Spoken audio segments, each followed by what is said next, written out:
तो नमस्कार दोस्तों, अध्ययन लोक्स में आप सभी का बहुत-बहुत दिल से स्वागत है। कैसे हैं सभी? उम्मीद करता हूँ बहुत अच्छे होंगे।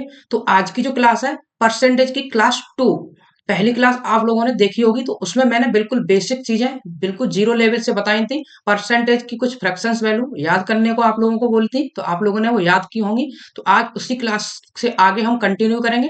तो जो भाई-बहन बिल्कुल अपनी उन्होंने भी तैयारी स्टार्ट की है, किसी भी कॉम्पिटिटिव वनडे एग्जाम के लिए तैयारी कर रहे हैं, तो वो इस क्लास को देख सकते हैं। बिल्कुल जीरो से मैंने स्टार्ट किया है।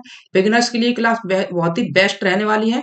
तो आप क्लास को अंत तक जरूर देखें। और आप लोगों ने थंबनेल देख ही लिया होगा, जैसे कि मैंने उसमें लिया है सवाल मस्त और सॉल्यूशन जबरदस्त। तो उसमें क्वेश्चन तो मस्त है, उनका जो सॉल्यूशन मैं दूंगा आप लोगों को बहुत ही जबरदस्त देने वाला हूँ, बहुत ही शॉर्ट, बहुत ही आसान भाषा में। तो आप क्लास को बिल्कुल आसान भाषा में समझ सकते हैं। तो आप क्लास को अंत तक जरूर देखें। तो चलिए शुरुआत करते हैं क्लास की। और क्लास का पहला क्वेश्चन आपकी नजरों के सामने, बेहद आसान, बेहद खूबसूरत सवाल आप पढ़ सकते हैं। Salary of a person is first increased by 20%, then it is decreased by 20%, percentage change in his salary. तो एक व्यक्ति की सैलरी पहले 20% बढ़ाई जाती है, फिर 20% घटाई जाती है, तो उसके वेतन में कितना प्रतिशत परिवर्तन आया, तो वो हमें इस क्वेश्चन में बताना है। तो इस क्वेश्चन को बताने से पहले मैं थोड़ी बेसिक जानकारी आप लोगों को फिर से दे देता हूँ।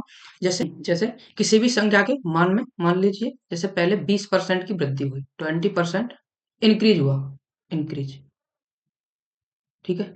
तो 20% आप फ्रैक्शन में बताएंगे, पहले मैं आपको बता चुका हूँ पिछली क्लास में। तो ये कितना होता है, 1/5। ये तो हम इसको ये लिखेंगे, कोई संख्या 5 थी पहले ओरिजिनल संख्या, और उसमें 1 की वृद्धि हो जाती है, तो ऊपर वाले को हमेशा ऐड कर देते हैं। तो मान लो उसकी इनिशियल वैल्यू संख्या की कितनी मान लेंगे आप, इनिशियल वैल्यू मान के चलेंगे 5, और फाइनल कितनी हो जाएगी, फाइनल आप बोलेंगे 1, वो बढ़ जाएगी, तो इसमें 1 की वृद्धि करेंगे आप प्लस 1, तो कितनी हो जाएगी 6। तो ये चीज आप लोगों को समझनी है। जैसे अभी मान लो किसी भी संख्या में 20% की कमी बोल देता, 20% की डिक्रीज होगी संख्या, 20% डिक्रीज हो जाती है, तो 20% 1/5 होता है सेम। तो अब क्या होगा, ऊपर वाली संख्या 1 उस 5 में से माइनस हो जाएगी। तो अगर इनिशियल संख्या 5 रही होगी, तो फाइनल वो बन जाएगी 4, क्योंकि एक इसमें से ऊपर वाले में से एक माइनस कर देंगे 5 से, ये बचेगी 4। तो ये चीज आप लोगों को ध्यान रखनी है। बस ये लिखने का एक तरीका है बिल्कुल। जैसे मैं और भी कुछ चीज इससे संबंधित आप लोगों को बता देता हूँ। जैसे मान लीजिए आप क्या करते थे, मान लो एक संख्या थी 100, 100 एक संख्या थी, अब वो बोलता है इसको 20% पहले बढ़ाया गया है, तो 20% के लिए हम क्या करते थे, 120/100 यही तो करते थे। और फिर वो कहता है उसको फिर से 20% घटाया, 25% घटा दिया मान लो, तो 25% घटाएंगे तो 75 बचेगी, कितने में से, 100 में से। और इसको हम सॉल्व करते थे, इसको इससे काट देते थे, और यहाँ पर एक जीरो से ये काट देंगे, ये वाला। और 5 से इसे काटोगे तो ये 2 बार कटेगा, 5 से ये 15, और ये 2 से 6 टाइम कट जाएगा, ये 6, तो 15 6 जा 90। तो अब वो संख्या 90 बचेगी। तो इसी चीज को हम यहाँ पर, ये तरीका हम दूसरा चेंज करके लिखते हैं, उसे ये लिखने का तरीका है। इसी चीज को मैं ऐसे भी लिख सकता था कि संख्या शुरुआत में 20% की वृद्धि हुई, तो मैं 5 से उसको लिखता 6, और फिर से इनिशियली हो जाएगी, और फाइनल ये। और फिर वो कहता है उसमें 25% की कमी हुई, 25% होता है 1/4, तो मैं 4 से 3 कर देता उसको, 4 से 3। तो फिर इन दोनों का आपस में गुना कर देते हैं 20, और 20 से कितनी बचेगी संख्या, 18। ये तो 20 की वैल्यू हमारे पास क्वेश्चन में थी 100, और हमें निकालनी थी 18 की, तो 90 आएगी। आप करके देख सकते हैं। तो बस ये एक लिखने का तरीका है, इस तरीके से लिखने से क्वेश्चन थोड़ा शॉर्ट हो जाता है बस। तो आप यही मेथड इसमें हम यूज करेंगे। तो देख लेते हैं पहला क्वेश्चन जो क्या था। तो क्वेश्चन में भी सेम वही है। तो 20% की पहले संख्या में वृद्धि होती है, तो 20% आप जानते हैं 1/5, तो संख्या 5 रही होगी शुरुआत में, तो 5 से कितनी हो जाएगी 6। और दोबारा में 20% की कमी होती है, तो 5 से कितनी हो जाएगी 4, क्योंकि एक कम हो जाएगा। आप इन दोनों को आपस में मल्टीप्लाई करेंगे, इन दोनों को करेंगे 25 से, जो संख्या फाइनल बच जाएगी हमारी 24। तो कितने की कमी हो गई, एक की। तो एक की यहाँ पर कमी हुई है, कितने पर, 25 पर। तो 1/25 आप जानते हैं फ्रैक्शन कितने परसेंटेज वैल्यू के बराबर होता है, तो बोलेंगे 4%।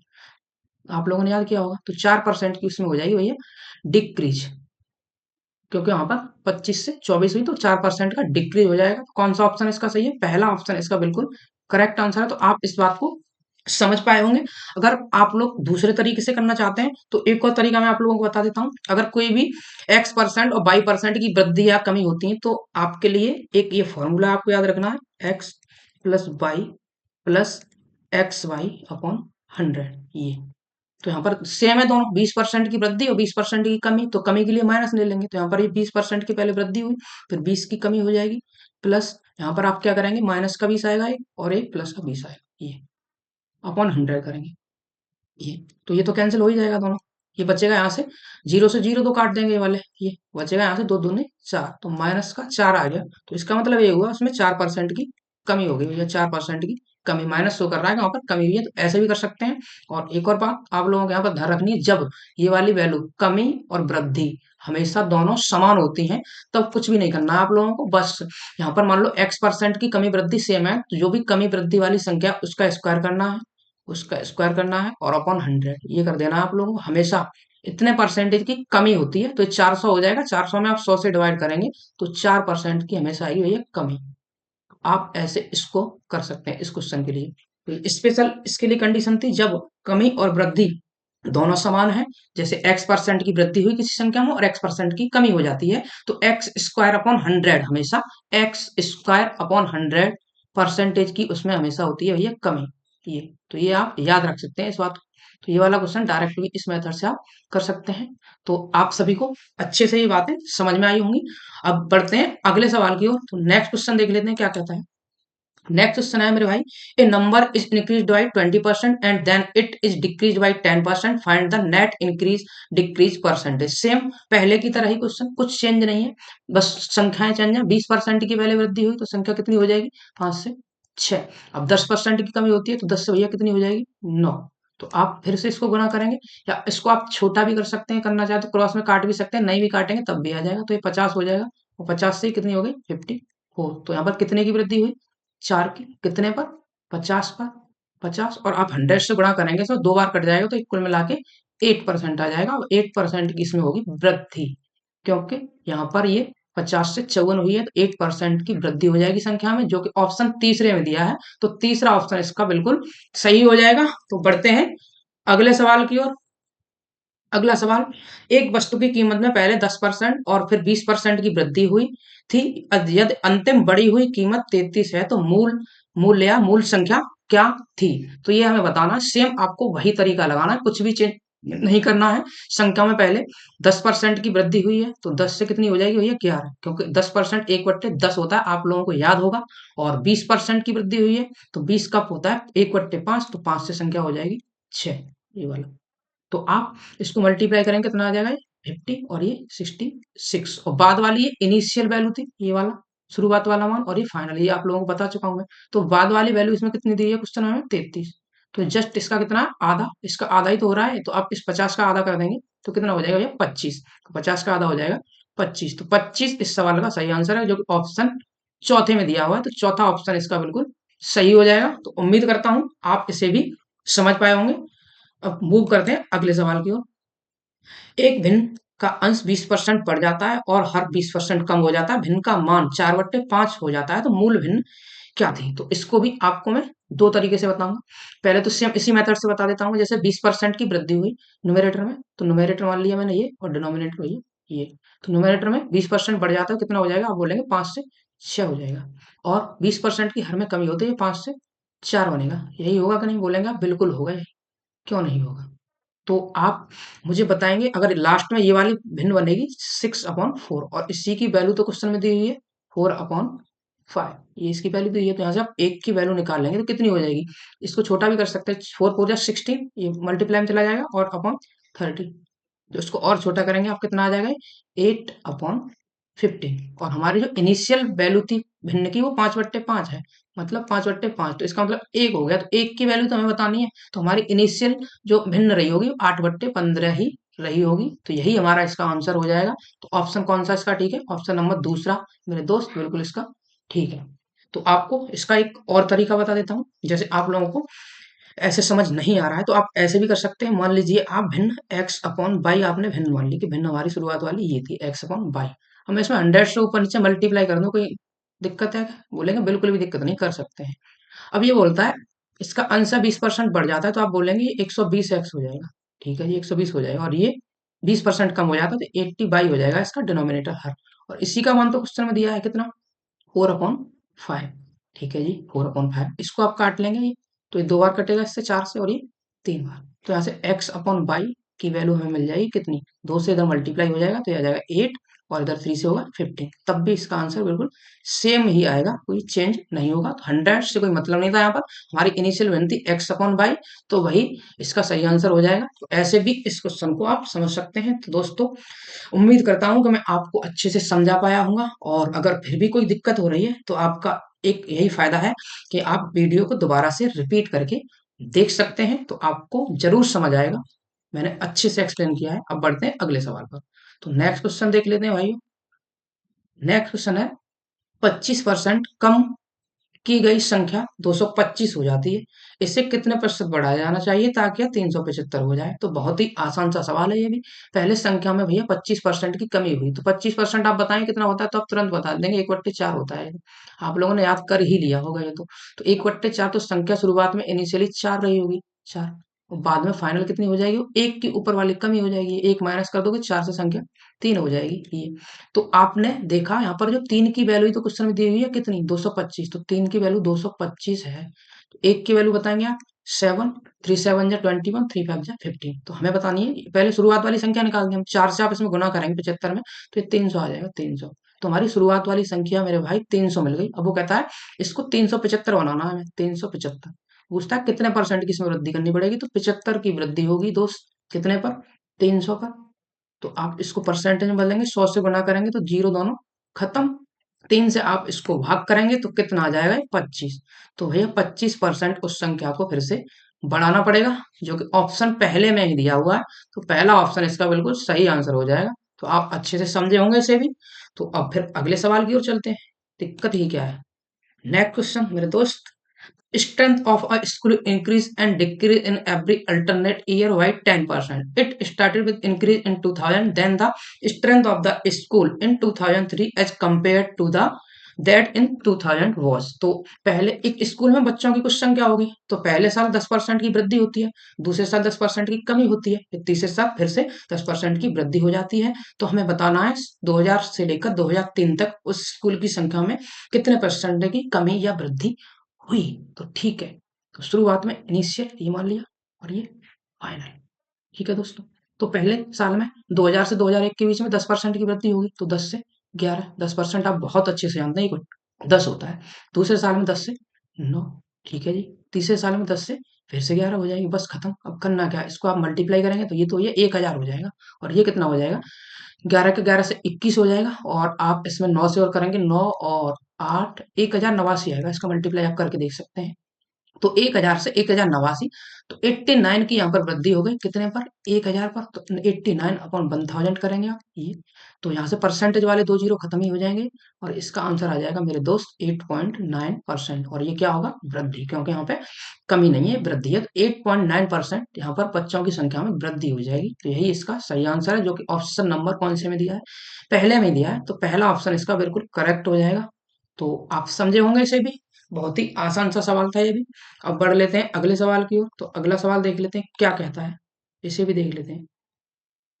तो ये है क्वेश्चन, 8000 श्रमिकों के साथ शुरू करने पर कंपनी पहले, दूसरे और तीसरे वर्ष के अंत में श्रमिकों की संख्या में क्रमशः 5%, 10% और 20% की वृद्धि करती है। चौथे वर्ष में श्रमिकों की संख्या क्या थी। तो ये भी बहुत ही आसान सा सवाल, बस एक ही मेथड हम यूज करेंगे, तो वही 5%। आप जानते हैं 1/20 होता है, तो पहले साल 20 से कितनी हो जाएगी मेरे दोस्त, 21। ठीक है, अब दूसरे साल 10% की वृद्धि हो रही है, तो 10 से कितनी हो जाएगी, 11।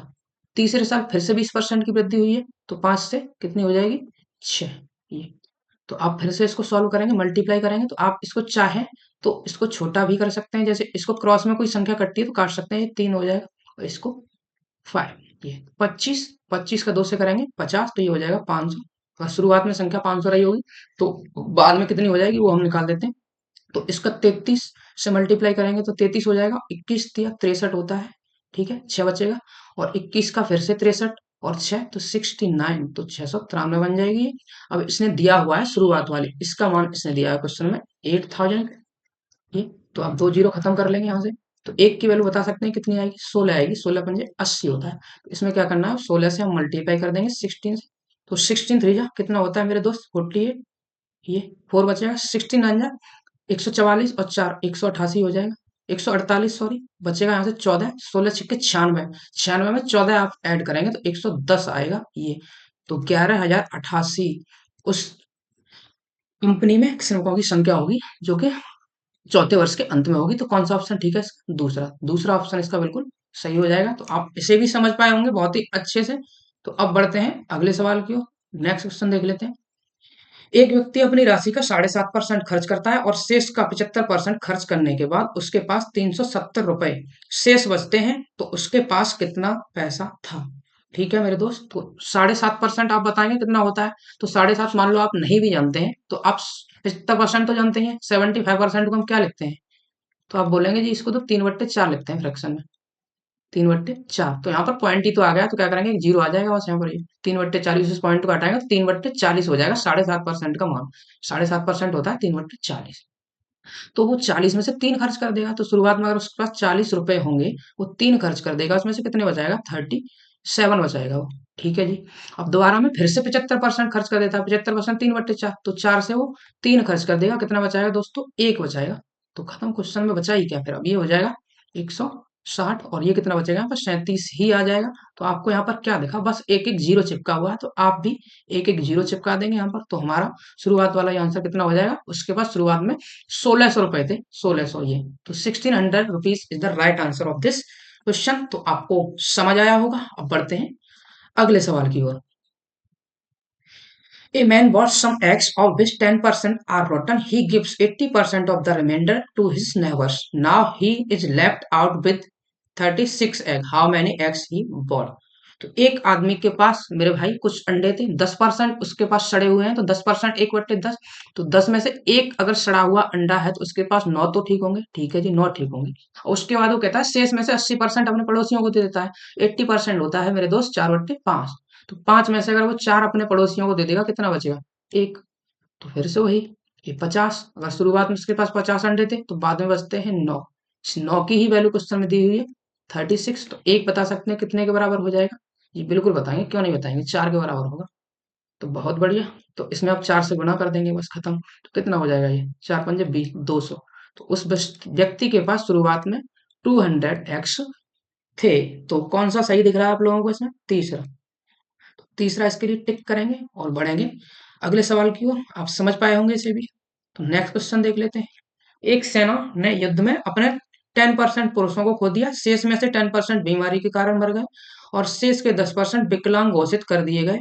इस प्रकार सेना की 7,29,000 सक्रिय पुरुषों तक कम हो गई थी। तो सेना की मूल संख्या क्या थी? ठीक है मेरे भाई, इसे भी बनाते हैं। क्या ही है इसमें भी। तो मान लो शुरुआत में इनिशियली सेना की संख्या 10% का मतलब 1/10 रही होगी। तो 10 से बाद में फाइनल कितनी बची होगी? एक की कमी हो जाएगी, तो ये 9 बचेगी। अब दूसरे साल में फिर से यही होता है। नहीं, दूसरे साल नहीं, सॉरी, यहाँ पर कुछ बीमारी के कारण मर जाते हैं, तो 10 से फिर 9 बचेंगे। 10 में से एक की मृत्यु हो जाएगी, कितने बचेंगे? 9। ठीक है जी, 9 बचेंगे। अब तीसरे बात यह है कि यहाँ पर 10% विकलांग घोषित कर दिए जाते हैं, तो 10 से फिर से 9 आ जाएंगे। तो ये तो बहुत ही आसान क्वेश्चन बन गया, कुछ भी नहीं है। 10 का क्यूब और 9 का क्यूब आप लोगों को आना चाहिए, तो 1000 होता है, ये 729 होता है। तो आप में इसमें क्या दिखाई दे रहा है आपको? यहाँ पर 3 जीरो एक्स्ट्रा है, 3 जीरो। तो यहाँ पर 3 जीरो लगाएंगे आप, 1 2 3। तो इधर भी 3 जीरो चिपका देंगे, 1 2 3। यही तो इसका आंसर हो जाएगा। तो कितना आंसर हो गया है? 10 lakh. 10 lakh is the right answer of this question, ये वाला। तो शुरुआत में यहाँ पर जो सेना की संख्या थी वो 10 लाख थी। ठीक है दोस्तों, तो बहुत ही आसान सा प्रश्न था और आप लोगों को समझ भी आया होगा। मुझे उम्मीद है आप बहुत अच्छे से समझ पाए होंगे। कोई डाउट नहीं है मुझे इसमें कि आप नहीं समझे होंगे। तो अगला सवाल देख ले रहा है। ठीक है, ये इतना बड़ा क्वेश्चन कौन बनाता है? क्या बेइज्जती करानी है टीचर की क्या? तो ऐसा बिल्कुल भी नहीं है, बेइज्जती बिल्कुल नहीं होगी। आपको बड़ा क्वेश्चन देखकर डरना नहीं है। जितना क्वेश्चन बड़ा होगा उसका सॉल्यूशन हम उतना ही छोटा करेंगे। बस हमें सॉल्यूशन छोटा करना है, क्वेश्चन बड़ा देखकर डरना नहीं है। जितना बड़ा क्वेश्चन होगा उतना ही आसान होगा। तो चलिए इसे भी सॉल्व कर लेते हैं। तो पहले पढ़ देता हूँ एक बार। एक व्यापारी ने 2,10,000 रुपए मूल्य के लैपटॉप और ये 10 लाख रुपए के मोबाइल, 10 लाख सॉरी 1 लाख, 1 लाख रुपए के मोबाइल फोन और 1,50,000 रुपए के टेलीफोन सेट आयात किए। उसे विशेष मामले के रूप में लैपटॉप पर 10% और फोन पर 8% और टेलीविजन पर 5% शुल्क भुगतान करना पड़ा था। उपरोक्त विवरण के अनुसार सभी वस्तुओं पर कुल कितना शुल्क उसको देना पड़ा था? तो ये हमें बताना। आप देख सकते हैं ये क्वेश्चन हमारा CGL टीयर 2 में पूछा गया है क्वेश्चन। सीजीएल टीयर 2 में 12/1/2017 को ये क्वेश्चन आया हुआ है। तो आप कैसे बनाएंगे इसको, तो मैं आपको बताता हूँ, कुछ नहीं करना है। ये पहला 2,10,000 था, तो उसने उस पर 10% टैक्स दिया है, 10 ये वाला 10% टैक्स दिया है, ठीक है। तो 10% कितना हो जाएगा, 10% किसी का निकालने के लिए 2,10,000 का 10% आप निकाल लेंगे, कुछ नहीं करना, पीछे से एक जीरो खत्म कर दो, तो यहाँ से कितना 21,000 रुपये वो इस पर टैक्स दे देगा, ठीक है। और आगे है ये 1 लाख, 1 लाख पर वो फोन फोन पर 8% देगा, तो इसका 8% निकाल लीजिए, पीछे के दो जीरो खत्म करोगे और 8 से गुणा करोगे, तो इस पर लगेगा उसको 8,000 रुपये टैक्स, 8,000, ठीक है भैया। तीसरा तीसरा इस पर टेलीविजन पर 1,50,000 कीमत थी और 1,50,000 पर 5% देगा, तो पीछे से दो जीरो खत्म करोगे और 15 का 5 से गुणा करोगे 75, तो इस पर 75 7500 रुपए वो टैक्स देगा ये। और बस यही तो टैक्स के रुपए हो गए, सबको ऐड कर दोगे, जीरो जीरो 5, 8 7 15 और एक 16 का 6 हो जाएगा और एक कैरी बचेगा, तो 36,500 रुपए बिल्कुल सही आंसर है क्वेश्चन का, जो कि पहले ही ऑप्शन दिया गया है। तो कितना आसान सवाल था ये, बस लैंग्वेज बड़ी थी, क्वेश्चन में कुछ भी नहीं था। तो आपको कैसा लगा ये तरीका, कमेंट में जरूर बताएं। तो अब बढ़ रहे हैं अगले सवाल की ओर, नेक्स्ट क्वेश्चन देख लेते हैं। एक व्यक्ति पहली शर्त में अपनी 75% राशि खो देता है और दूसरी शर्त में शेष का 75% और तीसरी शर्त में शेष का 75% खोता है और केवल 2 रुपए के साथ घर लौटता है, उसका प्रारंभ वही है ये। तो लॉटरी खेलने गया है इंसान, कुछ रुपए लेकर गया अपने घर से और वो हारते हारते सब हार जाता है, बस 2 रुपया बचते हैं उसके पास, उसे लेके घर जाता है। देख सकते हैं आप, तो ठीक है, बनाते हैं ऐसे भी। 75% आपको भी पीछे ही बताया, 3/4 होता है। तो अगर शुरुआत में इनिशियली उस व्यक्ति के पास 4 रुपए थे, चार, तो चार में से वो तीन हार जाता है, तो फाइनली उसके पास कितने रुपए बचेंगे, तो आप बोलेंगे 1 रुपए बचेगा उसके पास, तो ठीक है जी। फिर दोबारा से फिर यही होता है, शेष में से फिर से वो 75% आ जाता है, फिर से वही चार से फिर एक बचाएगा, तीसरी कंडीशन भी सेम है, तो चार से फिर से एक बचाएगा। बहुत ही आसान सवाल है, तो इसका आप क्यूब कर देंगे, क्यूब आता होगा 4 का 64 हो जाएगा, एक का क्यूब एक ही रहता है, ठीक है जी। तो एक की वैल्यू दी हुई है क्वेश्चन में 2 रुपए, 2 रुपए लेकर घर जाता है, तो हमें बताना 64, तो 2 से आप इसको गुना करेंगे, 64 दूनी होता है 128, 128 रुपए लेकर वो घर से गया था और वो 2 रुपए लेकर वापस लौटता है, तो 126 रुपए वो अपने उड़ाकर आ जाता है। तो आपको ऐसा नहीं करना है, ये गंदी आदतें हैं। तो अब बढ़ते हैं अगले सवाल की ओर, तो नेक्स्ट क्वेश्चन देख लेते हैं। ए ने एक परीक्षा में 900 के अधिकतम अंकों के साथ 72% अंक प्राप्त किए और दूसरे पेपर में 700 के अधिकतम अंकों के साथ 80% अंक प्राप्त किए। यदि परिणाम दो पेपरों की संयुक्त प्रतिशत पर आधारित है, तो संयुक्त प्रतिशत बताना है, बहुत आसान सा सवाल। 900 में से उसको 72% मिले हैं, तो आप बताएंगे 900 का 72% कितना हुआ, दो जीरो तो आप खत्म ही कर देंगे परसेंट से, नौ नौ दूनी कितना हो जाएगा 18, एक बचेगा, 9 सत्ते 63 होता है, 63 और एक 64, तो 648 नंबर तो भैया इसको यहाँ मिल गए इस पेपर में। अब दूसरा 700, 700 में से 80%, तो 700 का 80%, दो जीरो खत्म होंगे, 8 सत्ते 56 होता है, तो 560 नंबर भैया इसको दूसरे पेपर में मिले होंगे। टोटल इसको कितने नंबर मिले, तो जी आप बोलेंगे ये हो गया 8 और ये 0, 11 और एक 12, 1208 नंबर उसको मिले हैं। और टोटल इसका कितना है 900 ये और 700, 1600 में से 1208 नंबर उसको मिले हैं, तो 1208 अपॉन 1600 इसकी परसेंटेज बनानी है, तो 100 से गुना करेंगे तो ये जीरो तो कट ही जाएंगे ये वाले। अब 16 से आप इसको डिवाइड करेंगे तो कितना आ जाएगा, 16 7 जा 112 होता है, तो 7 बार तो पूरा चला जाएगा, फिर यहाँ से 8 बचेगा, तो फिर 5 जाएगा, 16 5 जा 80, फिर से यहाँ पर पॉइंट लगाएंगे, फिर 80 बन जाएगा, तो 16 5 जा 80, तो 75% इस क्वेश्चन का सही आंसर है। 75% उस व्यक्ति को अंक यहाँ पर मिले हैं, तो पहला ऑप्शन इसका राइट है। तो आप इसे समझे होंगे, बहुत ही आसान सा प्रश्न था। तो अब मूव करते हैं नेक्स्ट क्वेश्चन पर, इसे भी देख लेते हैं।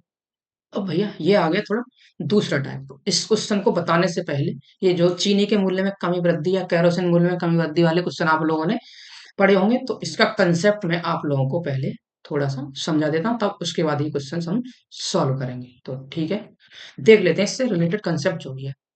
तो मैं आप लोगों को बताना चाहूंगा, जैसे मान लीजिए अभी चीनी थी भाई 40 रुपए किलो, चीनी की कीमत 40 रुपए पर केजी थी और हमें 5 केजी चीनी खरीदनी थी, पाँच। तो आप बताएंगे कितने रुपए की लाएंगे आप, तो आप कहेंगे भैया 205 केजी चीनी 200 रुपए की मिल जाएगी हमें, 200 रुपए की, 200 रुपए हमें खर्च करने पड़ेंगे, ठीक है। तो ये चीज आपको समझ में आ गई होगी, बिल्कुल समझ में आई होगी। अब मैं बोलूँ कि जो हमारी कीमत 200 है, अब मैं कहता हूँ कि इसमें से अगर किसी एक का मान बढ़ा दिया जाए, चाहे तो मैं चीनी की मात्रा बढ़ा दूं, चीनी की मात्रा मैं यहाँ पर बढ़ा देता, मान लो मैं 6 कर दूं यहाँ पर, ठीक है। और ये अब भी 40 रुपए केजी है, तो इसको कितने रुपए खर्च करने पड़ेंगे, 240 रुपए, ठीक है। आप समझे होंगे, बिल्कुल समझे होंगे। अब मान लो मैं इस मात्रा को सेम रखता, 5 ही रखता और मैं इसको 50 रुपए किलो कर देता हूँ, 50, तो फिर इसको कितने रुपए खर्च करने पड़ेंगे, तो ये 250 रुपए, 250। तो आप यहाँ से एक चीज देख रहे हैं कि किसी भी वस्तु की जो कीमत है, या तो हम उसकी मात्रा को बढ़ा रहे हैं, उसकी क्वांटिटी को इंक्रीज कर रहे हैं, तब उसकी जो टोटल खर्चा है वो बढ़ते जा रहा है, या फिर उसकी कीमत, मूल्य, मूल्य में अगर वृद्धि कर रहा है तब भी उसका टोटल खर्चा बढ़ता हुआ जा रहा है। तो यहाँ से एक चीज तो आपको याद रखनी है, ये वाली, किसी भी वस्तु का जो खर्चा होता है, टोटल खर्चा, एक्सपेंडिचर जो होती है, खर्चा, वो डिपेंड करता है उस वस्तु की मूल्य पर, मूल्य उसका कितना है, और उसकी मात्रा, मूल्य इंटू मात्रा। तो ये वाला बात आपको ध्यान रखना है, इसे एक्सपेंडिचर बोलते हैं इंग्लिश में, एक्सपेंडिचर। और ये इसकी कॉस्ट हो जाएगी इनटू इसकी क्वांटिटी, क्वांटिटी, इस पर ये ध्यान रखना है, क्वांटिटी होती है ये। तो इन दोनों को आप लोगों को ध्यान रखना है, किसी भी वस्तु का खर्चा उसके मूल्य और मात्रा पर डिपेंड करता है। तो इतनी बात आप समझ गए होंगे। तो ये थोड़ी सी छोटी सी बात थी, लेकिन जो मेन बात है वो मैं आप लोगों को अब बताता हूँ, है क्या मेन बात। मेन बात ये है, हम्म, तो आगे समझिए आप। तो जो हमने अभी 200 रुपये खर्च किए थे, और हमें चीनी ली थी हमने, 40 रुपए किलो चीनी थी, और ये 5 केजी हमने ली थी। तो यहाँ पर ये उसकी कॉस्ट थी, और ये इसका क्वांटिटी थी, ये कॉस्ट और क्वांटिटी। अब भैया मैं कहता हूँ कि मुझे अब भी 200 रुपये खर्च करना है, 200 रुपये ही खर्च करना है, और मैं बोलता हूँ मुझे अब चीनी है 4 किलो लेनी है, मुझे 5 किलो नहीं लेनी, मैं तो 4 केजी लेना चाहता हूँ चीनी, 4 केजी, ठीक है, लेकिन रुपए 200 ही खर्च करना है मुझे। तो आप बोलेंगे फिर यहाँ से इसका प्राइस कितना हो जाएगा, जो कॉस्ट है उसकी, तो वो हो जाएगी 50 रुपए पर केजी कॉस्ट हो जाएगी, तब हम 200 रुपये खर्च कर पाए होंगे। तो आपको एक चीज यहाँ पर देखने को मिली होगी, जब कॉस्ट का रेशियो यहाँ पर 4 से 5 था, 4 से 5, तो उसकी क्वांटिटी का 5 से 4, इसका रेसिप्रोकल जस्ट उल्टा हो गया, रिवर्स हो गया ये। तो बस यही चीज आप लोगों को ध्यान रखनी है, अगर किसी भी वस्तु की कीमत, कीमत का जो अनुपात है, मान लीजिए आप एक्स से वाई है, एक्स और वाई, ये, तो उसका जो खपत है, खपत, या उसकी जो मात्रा, क्वांटिटी कह सकते हैं आप इसे, ए, इसका जो रेशियो आएगा जस्ट इसका रिवर्स बाई रेशियो एक्स हो जाएगा। बस ये बात आप लोगों को बिल्कुल ध्यान रखनी है, बस इसी कंसेप्ट से हम सारे क्वेश्चन ये वाले सॉल्व करेंगे। तो जो क्वेश्चन था उसको अब देख लेते हैं, क्वेश्चन क्या था। ठीक है, तो ये बात आप ध्यान रखेंगे, जब भी कीमत का अनुपात एक्स और वाई में दिया है, तो उसकी खपत या मात्रा का अनुपात हम वाई अनुपात एक्स में करेंगे। तो इसका जो क्वेश्चन था वो देख लेते हैं। नए बजट में कैरोसिन के तेल की कीमत 25% की वृद्धि हुई, तो कीमत भैया कॉस्ट, 25% आप जानते हैं कितना होता है, 1/4, तो कीमत 4 से कितनी हुई होगी, 5, 4 से 5, कीमत का अनुपात 4 से 5 आ गया। एक पुत्र को मिट्टी के तेल का उपयोग करने कितने प्रतिशत कम करना चाहिए ताकि इस पर उसका व्यय न बढ़े। तो अब उसको खर्चा इतना ही करना है सेम, तो उसकी खपत कितनी कम करनी पड़ेगी, तो खपत भैया आप यहाँ से कितनी हो जाएगी उसकी खपत, इसकी खपत आप बताएं, क्वांटिटी उसे कितनी करनी पड़ेगी, 5 से 4, अभी पीछे ही बताया मैंने। तो आप कितने की कमी करनी पड़ेगी इसे, एक की, कितने पर, 5 पर, 1/5 होता है 20%, 20%, तो 20% उसे अपनी खपत कम करनी होगी, तब उसका खर्चा सेम रहेगा। तो पहला ऑप्शन इसका बिल्कुल ठीक है, बहुत ही आसान सा प्रश्न था। अब बढ़ते हैं अगले सवाल पर, अब सभी क्वेश्चन आप लोगों को इसी टाइप के मिलेंगे। दूसरा क्वेश्चन है, एक व्यक्ति वस्तु की कीमत 6 प्रति किलोग्राम से बढ़ाकर 7.5 प्रति केजी कर देता है, यदि व्यय में वृद्धि नहीं हो सकती तो खपत में कमी का प्रतिशत, ठीक है जी। तो कीमत उसकी कॉस्ट, कॉस्ट कितनी बढ़ाता है वो, 6 से कर देता है 7.5, ये। तो आप इसको पॉइंट से हटा के 0 कर सकते हैं, और इसको काट लेंगे कितने से, 5 से कट जाएगा तो 12, और ये 15, और कट जाएगा भी 3 से, 3 से, 3 चौके 12 और 3 पंजे 15, तो कीमत का रहती है 4 और 5 आ गया, तो खपत का उसे कितना करना पड़ेगा, 5 से 4, तो फिर से उसे कितने की कमी करनी पड़ी, 1 की 5 पर, तो इसका भी आंसर हो जाएगा 20%, 20% की उसको खपत में करनी पड़ेगी कमी, तो इसका आंसर हो जाएगा दूसरा। बहुत ही आसान सा प्रश्न था। बढ़ते हैं नेक्स्ट प्रश्न पर। नेक्स्ट है, जब चावल की कीमत 25% बढ़ जाती है तो एक व्यक्ति चावल पर अपना व्यय केवल 15% बढ़ाता है, व्यय के समान स्तर को बनाए रखने में सक्षम होने के लिए उसे चावल की खपत को कितने प्रतिशत कम करना चाहिए। तो भैया ये बहुत ही इंपॉर्टेंट सवाल है, और आप इसे अच्छे से समझ लेंगे। तो इसको मैं आपको दो तरीके से बताता हूँ। एक तो जो तरीका अभी तक हम कर रहे थे उसी तरीके से बताता हूँ। जैसे मान लीजिए चावल की कीमत है, 25% की वृद्धि हो जाती है, ठीक है, तो कीमत जो होगी कॉस्ट, कॉस्ट हो जाएगी 4 से 5, क्योंकि 1/4 होता है 25% का मतलब, ठीक है जी।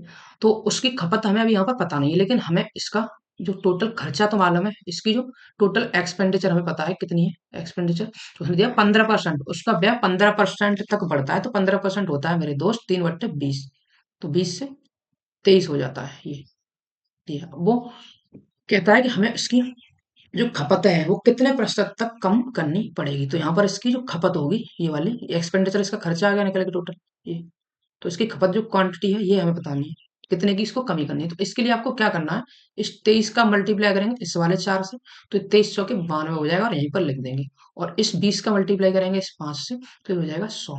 ठीक है जी। तो शुरुआत में अगर वो 100 खर्च करता था 100 केजी चावल, तो अब वो 92 केजी करेगा, तो आप तुरंत बता दें कितने परसेंट की कमी हो गई यहाँ पर, तो ये 8% की उसे अपनी खपत में कमी करनी होगी, तब उसको जो खर्चा है 15% तक ही बढ़ेगा। ठीक है जी। तो समझ गए होंगे आपको ये तरीका। और दूसरा तरीका एक और बता देता हूँ आप, इसका बहुत ही आसान सा तरीका, इसको मैं मिटा देता हूँ पहले यहाँ से, तो आप इसे समझ ही गए होंगे। और इसका दूसरा तरीका देख लेते हैं। दूसरा तरीका बिल्कुल ही आसान है, बहुत ही, इससे भी ज्यादा आसान। जी, देखते हैं।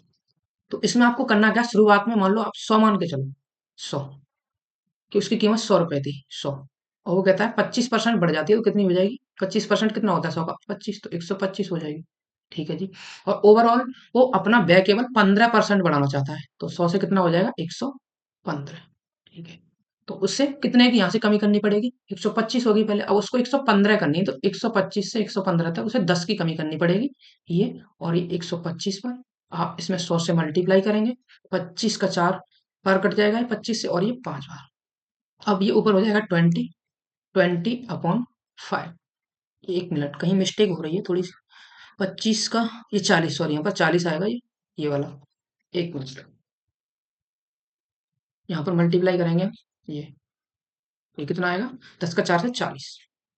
ठीक है, 40 आ जाएगा, तो 40 को आप 5 से डिवाइड करेंगे तो 8% की उसको करनी पड़ेगी भैया कमी। तो ऐसे भी इस क्वेश्चन को आप बना सकते हैं। जो भी मेथड आपको पसंद आया होगा आप लाइक कर सकते हैं और शेयर कर सकते हैं ये क्वेश्चन अपने दोस्तों के साथ। तो अब बढ़ते हैं अगले सवाल पर, नेक्स्ट क्वेश्चन देख लेते हैं क्या है। अंडे की दर में 25% की गिरावट के कारण 162 रुपए का निवेश करके एक व्यक्ति पहले की तुलना में 2 दर्जन अंडे अधिक खरीद सकता है, तो प्रति दर्जन अंडों की मूल दर क्या थी। तो ठीक है भैया, तो अंडों की जो कॉस्ट है, कॉस्ट, जी, तो कॉस्ट हो जाती है 25% की गिरावट, तो 4 से कितनी हो गई होगी कॉस्ट, 3, क्योंकि 25% 1/4 होता है। ठीक है जी।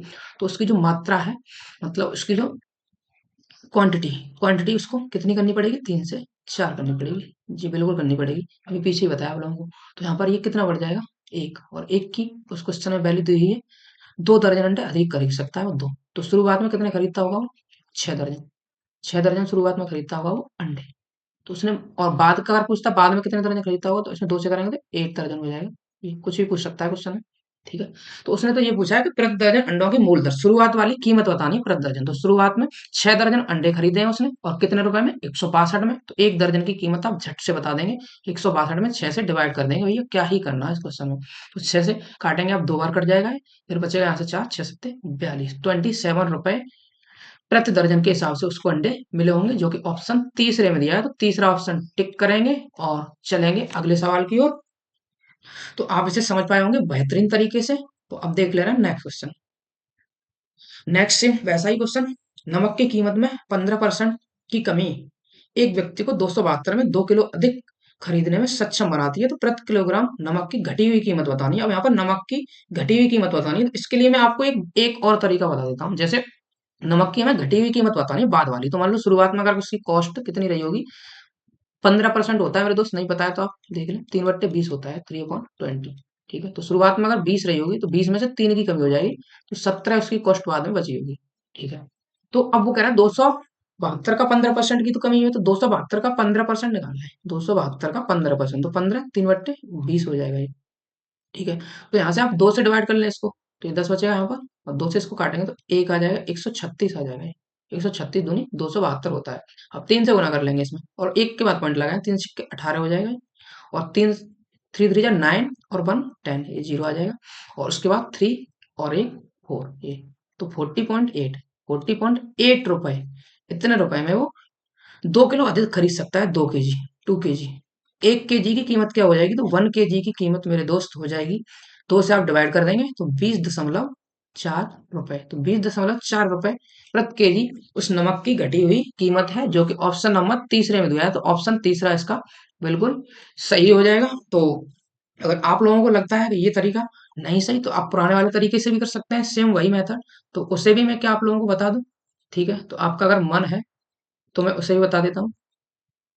लीजिए, तो उस मेथड को मैं आप लोगों को बता देता हूँ। पहले कमी होती है 15% की, तो 20 से कितनी हो जाएगी? 17। चलो, तो कॉस्ट हो जाएगी इसकी 20 से 17। ठीक है, तो उसको मात्रा है, क्वांटिटी कितनी करनी पड़ेगी? 17 से 20। ठीक है, अब वो बोलता है, अब वो 3 केजी, नहीं सॉरी 2 केजी अधिक खरीदने में सक्षम है। तो यहाँ पर तीन तीन की वैल्यू कितनी दी हुई है? 2। तो यहाँ से एक की वैल्यू निकालेंगे आप, कितनी हो जाएगी? 2/3। तो हमें बाद वाली कीमत बतानी है, तो बाद वाली मात्रा बता देंगे कितनी हो जाएगी। तो आप यहाँ पे 20 में 2/3 से गुना करेंगे तो 40/3। 40/3 केजी वो खरीद सकता है। ठीक है, और यहाँ पर रुपए कितने थे? उतने रुपए में हम इससे डिवाइड कर देंगे। तो 272 रुपए थे, 272 में आप 40/3 से डिवाइड करेंगे, 272/40, और ये 3 चला जाएगा ऊपर। ये तो 4 से आप डिवाइड कर लें पहले, ये 10 आ जाएगा, और 4 से इसको डिवाइड करेंगे। 4 6 जा 24 होता है, 4 8 जा 32। 3 से डिवाइड करेंगे, इसमें कितना आ जाएगा? 3 8 जा 24, और 2 बचेगा, 3 6 जा 18, और ये 20, 204, और 10 डिवाइड में था तो पॉइंट यहाँ पर आ जाएगा इतने रुपए केजी। ऐसे भी आप कर सकते हैं। तो दोनों तरीके मैंने आप लोगों को बताए, जो भी आप लोगों को अच्छा लगे, पसंद आए, आप उससे इस क्वेश्चन को सॉल्व कर सकते हैं, जो आपको आसान लगता है। तो अब मैं बढ़ता हूँ अगले सवाल की ओर। बस इस क्लास का लास्ट क्वेश्चन ये, गेहूं की कीमत में 10% की कमी के कारण एक व्यक्ति 1 रुपए में 50 ग्राम अधिक गेहूं खरीदने में सक्षम है। प्रारंभ में एक व्यक्ति 1 रुपए में गेहूं की कितनी मात्रा खरीदने में सक्षम था? बहुत ही आसान सा, बेहद आसान ये भी प्रश्न। तो गेहूं की कीमत भैया पहले 10% की वृद्धि हुई, तो 10 से बताइए कितनी हो जाएगी? 10 से 11 हो जाएगी कीमत। ठीक है जी, 10 से 11। तो उसकी जो खपत है, क्वांटिटी, वो उसको कितनी करनी पड़ेगी? 11 से 10। ठीक है, ये भी ठीक है। तो यहाँ से उसको कितनी कमी करनी पड़ी? 1। अब एक मिनट, सॉरी, ये क्वेश्चन में थोड़ी मिस्टेक हो गई, क्योंकि इसमें कमी की है मैंने, ये वृद्धि कर दी। तो हमें अभी थोड़ा इसको सुधारना पड़ेगा। ठीक है, थोड़ी सी मिस्टेक हुई मुझसे, तो माफी चाहता हूँ उसके लिए। अब देख लेते हैं। तो कॉस्ट कॉस्ट मेरे दोस्त, उसकी 10% की कमी होती है, 10 से कितनी हो जाएगी? कॉस्ट 9। ठीक है, तो उसकी जो क्वांटिटी है, उसकी मात्रा, अब पहले 9 करता था तो उसको 10 मिलेगी, पहले 9 मिलती थी 10। तो यहाँ से आप बोलेंगे कितने की? 1 की वृद्धि हुई है, तो 1 बराबर कितने के दिया है? 50 ग्राम, 50 ग्राम के। तो हमें बताना है कि शुरुआत में वो 1 रुपए में कितनी मात्रा खरीदने में। तो शुरुआत में 9, तो 9 का आप 5 से मल्टीप्लाई कर देंगे, 9 × 8 = 50, तो 9 5 × 55, तो 450 ग्राम गेहूं वो शुरुआत में खरीदने में सक्षम था। अगर बाद वाली मात्रा आपको पूछता है तो 50 ग्राम उसमें ऐड कर दो, कितना हो जाएगा? 500 ग्राम। तो बाद में वो 500 ग्राम गेहूं खरीदने में सक्षम था। तो यही इस सवाल का सही आंसर है। तो बस दोस्तों, इतना ही क्वेश्चन थे। अब कैसी लगी आप लोगों को क्लास? तो मैंने अपनी तरफ से बेस्ट सॉल्यूशन देने की कोशिश करी आप लोगों को, और आपको क्लास पसंद भी आई होगी। तो आप इस क्लास को अपने दोस्तों के साथ, भाई बहन के साथ, जो भी किसी गवर्नमेंट एग्जाम के लिए तैयारी कर रहे हो, जो सरकारी नौकरी के लिए तैयारी कर रहे हो, तो उसके साथ आप इसको शेयर कर सकते हैं क्लास को, और इस चैनल को सब्सक्राइब कर सकते हैं, और इस वीडियो को लाइक कर सकते हैं। तो बस इस चैनल का मेरा मकसद यही है कि मैं ज्यादातर लोगों तक जो कुछ भी मुझसे आता है, मैं सभी तक पहुंचा पाऊं। जितनी भी चीजें मेरे से आती हैं, दूसरों के साथ शेयर कर सकूं, और उसका फायदा आप लोगों को दे सकूं। तो उम्मीद करता हूं कि आप इस क्लास को अपने दोस्तों के साथ शेयर करेंगे, और इस चैनल को सब्सक्राइब करेंगे। तो बस आज के लिए इतना ही, मिलेंगे नेक्स्ट क्लास में। तब तक के लिए बाय बाय, टेक केयर, अपना ध्यान रखें, खुश रहें। Thank you.